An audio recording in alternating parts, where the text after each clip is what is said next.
जय श्री कृष्णा।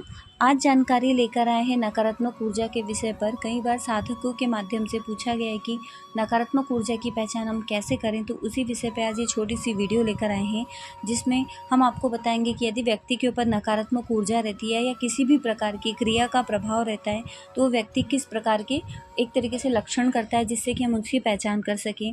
सबसे पहले तो ऐसे व्यक्ति पवित्र चीज़ों से दूर रहना पसंद करते हैं। उन्हें स्नान करना पसंद नहीं होता है, यहाँ तक कि धूप में भी बिठाते हैं तो उन्हें धूप में बैठना भी पसंद नहीं होता है। उन्हें घबराहट सी होने लगती है और खुली जगह पे भी ले जाते हैं तो उनका ऐसा मन होता है कि हम अपने रूम में जाके ही बैठे रहें। और उन्हें वस्त्र बदलना भी पसंद नहीं होता है। जैसे उनके वस्त्र को बदलते हैं तो उन्हें दिक्कत होती है कि बोलते नहीं, हमें नहीं बदलना, हमें नहाना नहीं, हमें तो ऐसे रहने दीजिए।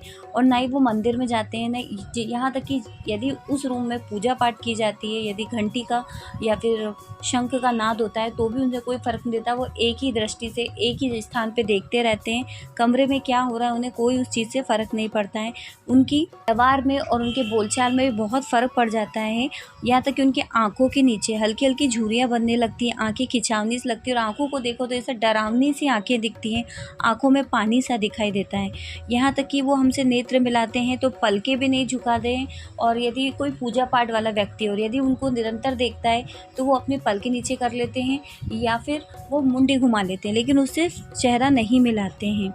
और ऐसे व्यक्ति बहुत ही हिंसक हो जाते हैं। उनके अंदर इतनी शक्ति आ जाती है नॉर्मली जितने रोज़ाना दिनों में नहीं होती है, एक स्वाभाविक इंसान व्यक्ति के अंदर नहीं होती है, जितनी एक नकारात्मक ऊर्जा वाले व्यक्ति के अंदर होती है। उसे बात बात पे चिड़चिड़ापन होता है। सबसे ज़्यादा जिस व्यक्ति के वो साथ रहते हैं, जिन्हें प्रेम करते हैं, उनसे ही चिढ़ने लगते हैं, उनसे ही उनको एक घृणा सी हो जाती है, उनका जीवन साथी ही क्यों ना हो साथ। नकारात्मक ऊर्जा वाले व्यक्ति के नाखूनों का रंग बदल जाता है और साथ ही यदि वह व्यक्ति महिला है तो उनकी आंखों में देखने वाले को अपने शरीर का प्रतिबिंब उल्टा दिखाई देता है, ठीक है। और साथ ही यदि वो महिला पीरियड से रहती है तो जो ब्लीडिंग में जो ब्लड आता है वो रेड कलर की जगह ब्लैक कलर का होता है। इसी के साथ यदि व्यक्ति को बार बार स्वप्न दोष होता है तो वह भी नकारात्मक ऊर्जा का प्रभाव रहता है। इसी के साथ बार बार उसका आत्मविश्वास टूट जाता है, उसको ऐसा लगता है कि मैं कुछ भी जीवन में कर नहीं पाऊँगा और मानसिक रूप से वो चिड़चिड़ा हो जाता है। यहाँ तक कि बात बात पे चिड़चिड़ेपन की वजह से लड़ाई झगड़ा करते हैं, परिवार के सभी व्यक्तियों से बार बार पे लड़ाई झगड़ा करने लग जाते हैं। और इसी का असर पूरे परिवार के लोगों पे होता है कि छोटी छोटी बातों पे आपस में ही वो लड़ने लग जाते हैं। यहाँ तक कि जो उनका जीवन साथी है उस व्यक्ति से भी या फिर जो उनके सबसे प्रेम के पात्र व्यक्ति हैं उनसे भी वो उतनी नफ़रत करने लग जाते हैं और उन्हें बुरी तरीके से बातें करते हैं और उनसे झगड़ा करते हैं बिना वजह के, और हमेशा अकेले रहना पसंद करते हैं और कभी भी मंदिर में नहीं जाते। यदि आप आरती पूजा पाठ करते हैं और यदि उन्हें आरती देने जाते हैं तो वो आरती भी नहीं लेते हैं और अधिकतर हाथों को बांधकर एक दिशा में एक ही जगह देखते रहते हैं। चाहे वो 2-2 3-3 घंटे तक भी एक जगह देख सकते हैं, सोच सकते हैं। और यदि उनसे कोई पूछता है कि आप क्या सोच रहे हैं, क्या देख रहे हैं, तो वो नहीं बता पाते हैं। और रात्रि को उनको बहुत बुरे बुरे सपने आते हैं और अधिकतर ऐसे व्यक्तियों को सपने में काले कपड़े पहने हुए पुरुष या स्त्री नज़र आते हैं या फिर कोई ऐसी स्त्रियाँ दिखती हैं जो पूरे सफ़ेद कपड़े धारण की होती हैं। ऐसे लोग दिखते हैं जिनके बड़े बड़े बाल होते हैं और खुले रहते हैं।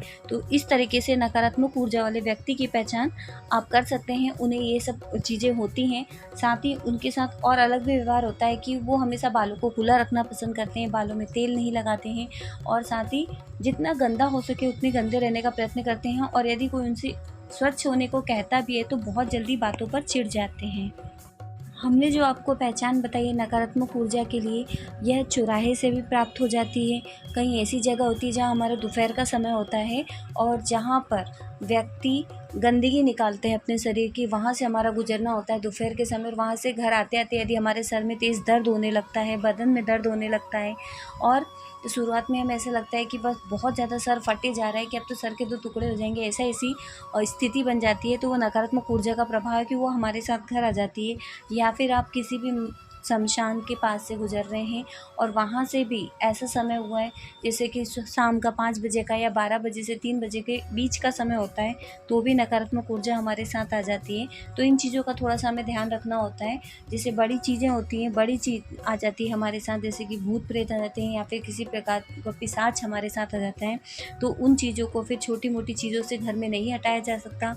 उसके लिए आपको क्रिया करवानी पड़ती है और अच्छे जो भगत होते हैं उनके पास जाके आप झाड़ा ले सकते हैं या फिर बैठक करवानी होती है, तभी वो चीज़ें ठीक होती है। लेकिन नकारात्मक ऊर्जा का प्रभाव यदि आप स्वयं जैसे कि चीज़ें साथ में आती है और आप उसे तुरंत ही समझकर यदि हटा देते हैं, उसके लिए मैं आपको बता देती हूँ, कभी कभी चीज़ें आ जाती है। ऐसा नहीं कि हर व्यक्ति के साथ नहीं होता, हर व्यक्ति के साथ ये चीज़ें होती हैं, लेकिन यदि आपका घर पवित्र होता है तो ये चीज़ें आप पर असर नहीं करती हैं। आपको रविवार और बुधवार के दिन घर में हो सके तो शाम के समय या सुबह आप 9 बजे से पहले कर सके तो जलते हुए कंडे पर आपको कपूर कपूर लेना है, पीली सरसों लेना है, लौंग, काली मिर्च और थोड़ा-सा यदि आपको मिल जाता है तो गूगल और लुभान भी ले लीजिए। उसको जलते हुए कंडे पे डालकर आपको पूरे घर में उसको धुआँ देना है। और शनिवार के दिन यदि आप कर सकें तो 1 मुट्ठी काढ़े उड़द के दाने लेकर और 1 हरा नींबू लेकर उसको हाथ में लेना है, अपने दाहिने हाथ में, और ओम ब्रह्म भैरवाय नमः या फिर आपके इष्ट का जो भी मंत्र है उसका जाप करते हुए आपको पूरे घर में उसे घुमाना है और उसे ले जाकर घर से बाहर किसी भी सुनसान जगह में फेंक सकते हैं या किसी भी बहते नदी नाले में फेंक कर आ जाइए और घर के बाहर ही अच्छे से हाथ मुँह धोइए और फिर घर में प्रवेश कीजिए। और सप्ताह में यदि हो सके तो आप रविवार बुधवार को या फिर रोज़ाना ही गंगा जल का थोड़ा सा छिड़काव करें तो बहुत अच्छा होगा। इससे नकारात्मक ऊर्जा यदि किसी के साथ घर में प्रवेश कर भी जाती है तो उसका प्रभाव वहीं समाप्त हो जाता है। कभी भी घर में प्रवेश करने के बाद बिना पैर धोए पूरे घर में ना घूमें। हो सके तो जितना जल्दी हो सके घर में प्रवेश करते से पहले ही अपने पैरों को धोएं और थोड़ा सा जल अपने ऊपर छिड़क लें। उसके बाद आप पूरे घर में घूम सकते हैं और उसके बाद आपको कभी भी स्नान करना है तो कर सकते हैं। तो छोटी छोटी बातों का हम ध्यान रखेंगे तो नकारात्मक ऊर्जा हम पर प्रभाव नहीं डालती है। इसी के साथ यदि आपके घर में से यदि आप शुक्रवार का दिन ले लीजिए, एक तांबे के कलश में 5 उड़द के दाने या 5 गेहूं के दाने डालकर अपने इष्ट का नाम लेकर या अपने कुल देवी का नाम लेकर यदि उस जल को आप पूरे घर में से घुमाएंगे और घर के बाहर दाहिनी तरफ फेंक देते हैं तो भी आपके घर के जितनी भी नकारात्मक ऊर्जा का प्रभाव रहता है वह भी घर से बाहर हो जाता है। तो ये छोटी छोटी चीज़ें करते हैं तो वो चीज़ें बढ़ती नहीं है और नकारात्मक ऊर्जा का ज़्यादा प्रभाव नहीं पड़ता है हमारे घर पर। साथ ही यदि आप कर सके तो और अच्छी बात है कि यदि आप गौमूत्र का छिड़काव घर में कर सके तो और अच्छा रहता है, क्योंकि गौ माता में 36 करोड़ 84 लाख देवी देवताओं का वास माना गया है। तो उसमें किसी भी प्रकार की नकारात्मक ऊर्जा पास नहीं आती है। तो हो सके तो या आपको आपके आसपास गौशाला हो तो आप गाय की पूंछ से अपने ऊपर 21 बार झाड़ा ले सकते हैं, उससे भी नकारात्मक ऊर्जा का प्रभाव खत्म होता है। और यदि गौमूत्र का घर में छिड़काव कर रहे हैं बहुत से लोग तो इसको ग्रहण भी करते हैं, तो यदि ग्रहण कर सकें तो थोड़ा सा ग्रहण भी कर सकते हैं, काफ़ी हद तक इसमें आराम मिलता है। और यदि आपको चेक करना है यदि कोई व्यक्ति को बहुत चिड़चिड़ा स्वभाव हो गया है, ठीक है, और वो अशब्दों का बहुत ज़्यादा प्रयोग कर रहा है, सबको कुछ भी बोल रहा है, मतलब गलत गलत चीज़ें कर रहा है, कपड़ों में ही गंदगी कर देते हैं, तो ऐसे व्यक्ति को आप तुरंत गौमूत्र पिलाएंगे तो आपको पता चल जाएगा उनमें भूत प्रेत का वास है या फिर कोई बड़ी क्रिया इनके ऊपर की गई है, इसीलिए सारी चीज़ें की जा रही हैं। इससे बचने के लिए आप भैरव साधना कर सकते हैं, हनुमान चालीसा कर सकते हैं और हनुमान साधना भी कर सकते हैं, जिससे कि आपके घर में इन चीज़ों का प्रभाव नहीं पड़ता है और चीज़ें हटती रहती हैं, ठीक है। और यदि आप स्वयं अपनी ऊपर की गई क्रियाएं या अपने घर में की गई क्रियाओं को स्वयं काटना चाहते हैं तो उसके लिए मंत्र जाप करना होता है, लेकिन मंत्र जाप को भी संकल्प के साथ करेंगे तो वो आपके ऊपर लाभ करता है। मंत्र जाप के साथ लाभ तो करेगा, साथ ही वहाँ पे आप जब भी मंत्र जाप करते हैं अपने पास में कटोरी में या कलश में जल अवश्य रखिए।